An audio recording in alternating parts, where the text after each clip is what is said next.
নমস্কাৰ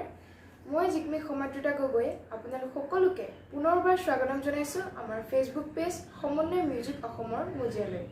আজি আমাৰ সৈতে উপস্থিত আছে এগৰাকী নৱাগত কণ্ঠশিল্পী ডিপ্লিঙৰ নিবাসী শ্ৰীমতী উপাসনা দাস উপাসনা তোমাক আমাৰ এই অনুষ্ঠানলৈ স্বাগতম জনাইছো আজি আমি উপাসনাৰ সৈতে বহুতো কথা পাতিম আৰু তেখেতৰ পৰা শুনিম বহু কেইটিমান পুৰণি আৰু নতুন কালজয়ী গীত তেন্তে পলম নকৰি আহকচোন উপভোগ কৰোঁ তেখেতৰ গীত উপাসনা তুমি কোনটো গীতেৰে আমাৰ অনুষ্ঠান আৰম্ভণি কৰিব বিচাৰিবা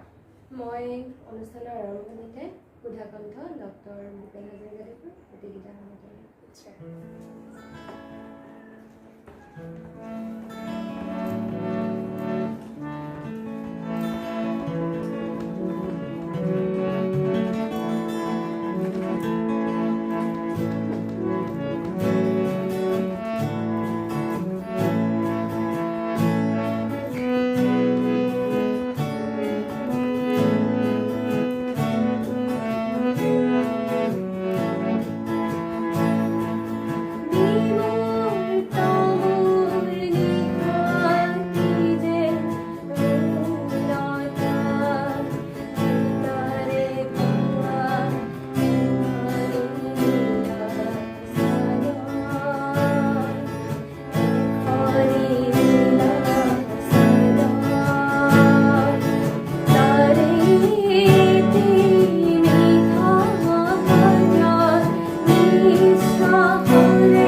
ভূপেন হাজৰিকাদেৱৰ ইমান এটি সুন্দৰ ইমান এটি কালজয়ী গীত তুমি আমাক উপহাৰ দিলা আৰু লগতে অনুষ্ঠানৰ আৰম্ভণি কৰিলা তাৰ বাবে তোমাক অশেষ ধন্যবাদ জ্ঞাপন কৰিছোঁ এই গীতটি সঁচা অৰ্থত ক'বলৈ গ'লে মোৰো খুবেই ভাল লাগে কেৱল তেখেতৰ এই গীতটিয়ে নহয় তেখেতৰ প্ৰতিটো গীতে যদি আমি গভীৰভাৱে দৃষ্টিপাত কৰোঁ তেখেতৰ যদি প্ৰতিটো গীতে আমি চাওঁ খুবেই ভাল লাগে তেখেতে যিসমূহ গীতৰ শব্দ প্ৰয়োগ কৰে সেই শব্দ প্ৰয়োগে হওক বা সুৰসমূহেই হওক খুবেই ভাল লগা ধন্যবাদ থাকিল তুমি সৰুৰে পৰা সংগীত শিকি আছা নিশ্চয় তুমি হাৰমনিয়াম বজাব জানা লগতে তুমি তোমালোকৰ ঘৰত মই এখন তানপুৰা দেখিছো তুমি তানপুৰা নিশ্চয় বজাব জানা ভালে তুমি সংগীতৰ শিক্ষা কাৰ ওচৰত প্ৰথমে গ্ৰহণ কৰিছিলা আৰু কেতিয়াৰ পৰা তুমি এই সংগীতৰ যাত্ৰা আৰম্ভ কৰিছিলা যেতিয়াৰ পৰা জনা বুজা হৈছোঁ তেতিয়াৰ পৰাই মই সংগীত শিক্ষা গ্ৰহণ কৰিছিলোঁ আৰু সংগীত শিক্ষা মই মোৰ গুৰু মাননীয় শ্ৰীযুত জ্যোতিমোহন ছাৰৰ ওচৰত। ঠিক আছে, ধন্যবাদ থাকিল। এইবাৰ কোনটো গীত শুনাবা? এইবাৰ মই অনিন্দিতা পালৰ এটি গীত শুনাম। নিশ্চয় নিশ্চয়।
দীনবন্ধু এলবামৰ এটা খুবেই জনপ্ৰিয় গীত, যিটো গীত আজিও প্ৰত্যেকজন অসমীয়াই আজৰি পৰত গুণগুণা দেখা পোৱা যায়। বৰষুণক লৈ প্ৰত্যেকজন কবিয়ে হওক গীতিকাৰে হওক প্ৰত্যেকৰে একোটা নিজা নিজা সৃষ্টি থাকে। বৰষুণ চবেই ভাল পায়, সকলো প্ৰত্যেকজন মানুহে বৰষুণ বিলাসী বুলি আমি ক'ব পাৰোঁ। বৰষুণক লৈ তোমাৰ কি অনুভৱ? বৰষুণ ময়ো ভাল পাওঁ বৰষুণ। আৰু কি হয়, বৰষুণৰ বতৰত আমাৰ মনটো যেনেকুৱা এটা ভাল লাগে, হয়তো আৰু কিছুমান এতিয়া কেনেকৈ কবিয়ে হওক বাৰিষাৰ যিজাক প্ৰথম জাক বৰষুণ, সেই প্ৰথম জাক বৰষুণ যেতিয়া ধৰালৈ নামি আহে, সেই প্ৰথম জাক বৰষুণৰ যিটো নতুন সুগন্ধ ওলায়, মাটিৰ পৰা যিটো গোন্ধ ওলায়, তাৰ সুবাসটো কিন্তু বৰ বেলেগ এটা মাদকতা আছে, খুব ভাল লাগে। বাৰু আমি কথা পিছত পাতিম। এইবাৰ কোনটো গীত শুনাবা? এইবাৰ মই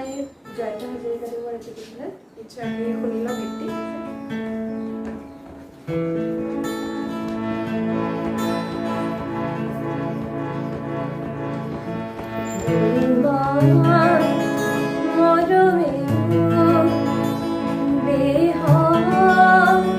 তুলিলে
খবৰ এটি খুবেই ভাল লগা গীত আমাক উপহাৰ দিয়াৰ বাবে ধন্যবাদ থাকিল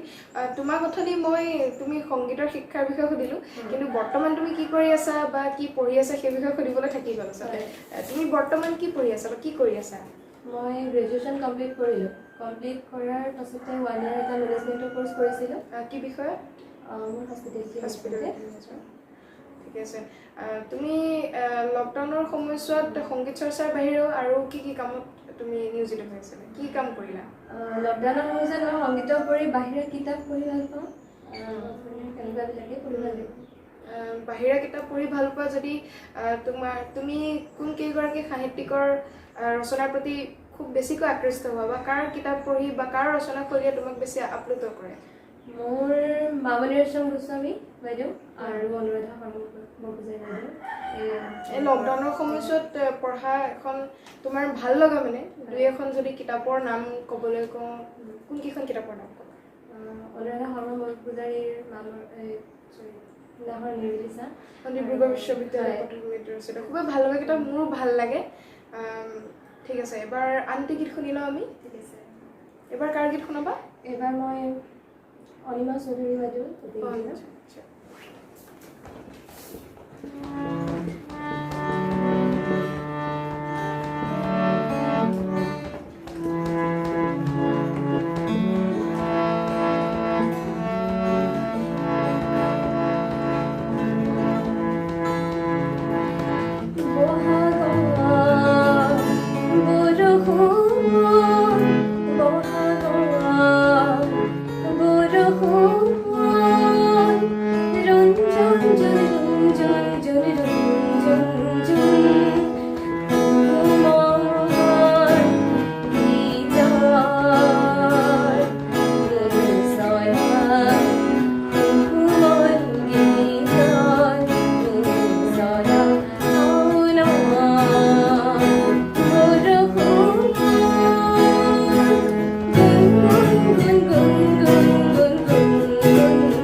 প্ৰশ্ন নহয়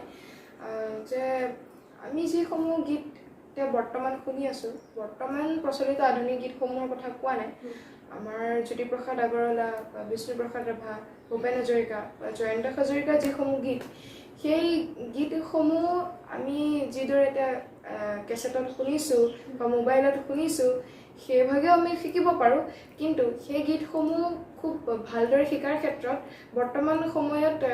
কৰ্মশালাৰ আয়োজন কৰা দেখা যায় আৰু এতিয়াতো জুলাই মাহ এতিয়া যদি লকডাউন নাথাকিলে হয় তেতিয়া হয়তো বহুতো কৰ্মশালাৰ আয়োজন হ'ল হয় আৰু সেই কৰ্মশালাত আচলতে গ'লে সেই কৰ্মশালাবোৰলৈ যদি আমি যাওঁ তেতিয়া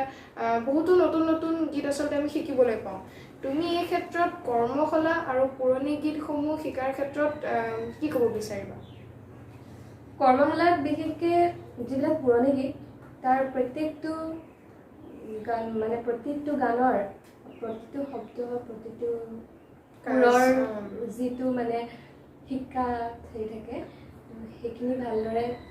আয়ত্ত কৰিবলৈ সুবিধা হয় আৰু প্ৰতিটো ক্ষেত্ৰতে আচলতে যদি আগবঢ়াই নিবলৈ এজন মানুহ নাথাকে তেন্তে সেই ক্ষেত্ৰখনলৈ আগবাঢ়ি যোৱাত অকণমান অসুবিধা হয় ঠিক আছে বাৰু আৰু কথা পাতিম এইবাৰ কোনটো গীত শুনোৱা এইবাৰ মই গায়ত্ৰী হাজৰিকাৰ খৰাং নিশ্চয় ভাল লাগিব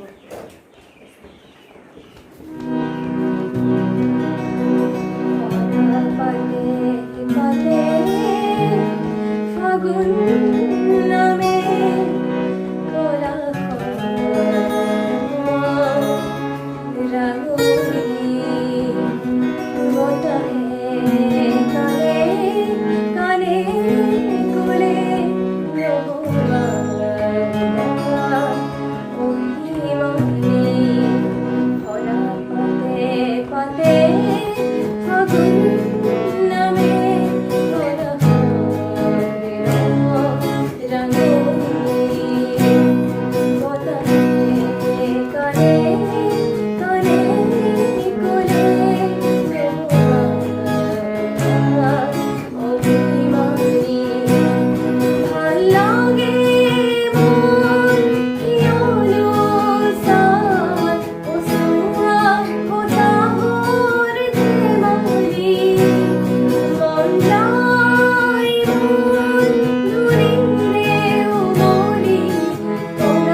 উপভোগ কৰিছে উপাসনাৰ গান আমি তেওঁৰ লগত কথা পাতিম কিন্তু এবাৰ এই গীতটোৰ পিছতে আৰু এটি গীত আমি শুনি লওঁ এবাৰ কোনটো গীত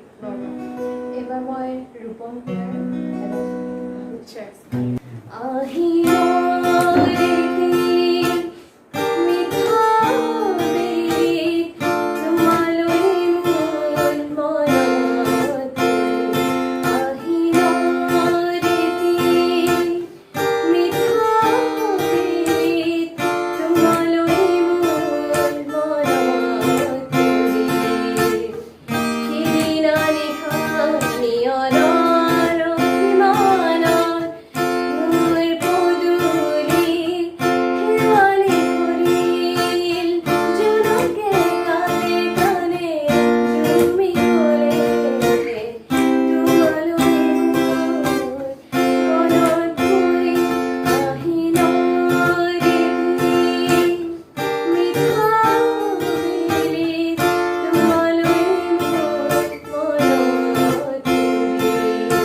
নিশ্চয় ভাস্কৰ ডেকাই লিখা গীত আছিল চন্দন বৰুৱাই সংগীত কৰা এটা খুবেই ভাল লগা গীত আহিনৰ এখন খুবেই সুন্দৰ প্ৰতিচ্ছবি সন্মুখলৈ আহিছে বৰ্তমান তোমালৈ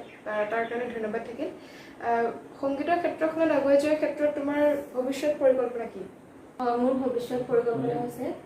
মই ভৱিষ্যতে এজন সংগীতজ্ঞ যে প্ৰতিষ্ঠিত হ'ব বিচাৰোঁ আৰু এনেকৈ এখন ল'ৰা ছোৱালীক শিকোৱাৰ পৰা এনেকুৱা এটা পৰিকল্পনা আছে মোৰ নথকাও নহয় খুবেই ভাল পৰিকল্পনা নতুনকৈ যিসকল শিল্পীয়ে সংগীতৰ ক্ষেত্ৰখনত আগুৱাব বিচাৰে তেওঁলোকক তুমি কি উপদেশ দিবা কি পৰামৰ্শ আগবঢ়াবা বা তেওঁলোকক কি ক'ব বিচাৰিবা মই তেওঁলোকক এটাই কথা ক'ম যিটো সংগীত যিসকলে শিকিছে বা বৰ্তমান শিকি আছে যিখিনি মানে তেওঁলোকক মই এটাই কথা ক'ব বিচাৰিম যে তেওঁলোকে যিটো বস্তু শিকিছে সেই বস্তুৰ প্ৰতি ভালদৰে আয়ত্ব কৰিব লাগে আৰু এনেকৈ গান যিসকলে গান লিখে বা লিখিব মানে সেই তেওঁবিলাককো এটা কথা উদ্দেশ্যে এটা কথা কওঁ, মানে গানটো লিখোঁতে তাৰ যিবিলাক শব্দ বা যিবিলাক কথা যিবিলাক ঠাঁচ সেইবিলাক অলপ ভাল হ'ব লাগে। যিহেতু দেখা যায় নৱপ্ৰজন্মৰ গানবিলাকত অলপ শব্দৰ সেইবিলাক অলপ বেয়া হৈ গৈছে বৰ পুৰণি গীতৰ দিনত। বাৰু ঠিক আছে, খুবেই ভাল লাগিল। প্ৰিয় দৰ্শক, এয়া আছিল উপাসনা দাস। তেখেতৰ সৈতে আমি বহু সময় কথা পাতিলোঁ, তেখেতৰ পৰা গীত শুনিলোঁ, তেখেতৰ ভৱিষ্যত পৰিকল্পনাৰ বিষয়ে জানিলোঁ আৰু তেখেতে এইদৰে আগুৱাই যাওক তাকে আমি কামনা কৰিছোঁ। আমাৰ এই ফেচবুক পেজটিৰ লক্ষ্য আৰু উদ্দেশ্য হৈছে অসমৰ গাঁৱে ভূঞে লুকাই থকা এনেধৰণৰ ভাল ভাল যিসকল শিল্পী, নৱাগত শিল্পী, সেই নৱাগত শিল্পীসকলক আপোনালোকৰ সন্মুখলৈ আনি এখন মঞ্চ দিয়া। প্ৰিয় দৰ্শক, আজিলৈ ইমানেই। ভালদৰে থাকক। ধন্যবাদ। আমি পুনৰবাৰ আপোনালোকৰ ওচৰলৈ আহিম এজন নতুন শিল্পীৰ সৈতে। আজিলৈ ইমানতে বিদায় মাগিছোঁ। ধন্যবাদ। হৰা পাতে পাতে ফাগুন নামে পলাশৰে ৰং ৰাঙলী বতাহে